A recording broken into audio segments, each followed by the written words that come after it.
Hello muri Zimbabwe mungadai muri kumativi mana enyika panopa Bombshell Television tinochingamidza nemufaro kune nyange vanenge vari kunze panapa tinongounza nyaya dzengechipisa. Saka kana usati wasubscribe, this is the right time.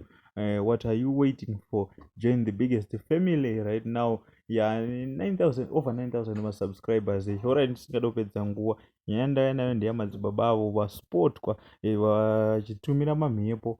But ndingati amen kuti vanga vachiita zvakashata here, but the judgment is yours in the comment section kuti zviri bho here.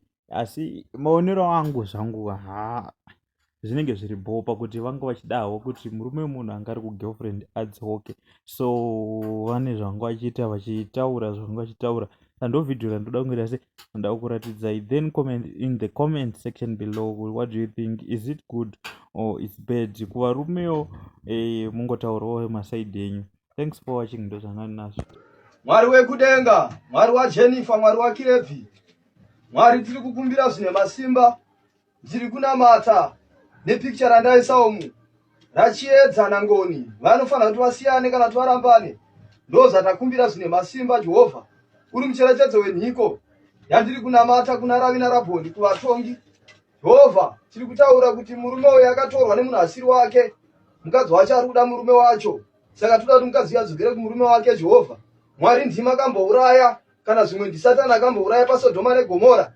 Neni Mwari ndakuenda kunoita rudzi rwenhiko yandava kunoita pano. Toda kuti vanhu havaende kunosiyana. Tachema simba rinoera, tachema simba rinotonga. Chitongai Jehovha, chitongai zvine masimba tone.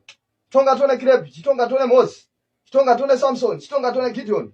Vanhu vanga vachienda kunosiyana, ngavachisemana. Ndo zvatakumbira nekunamata pano.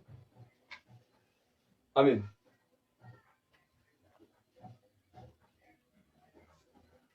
KuMurume.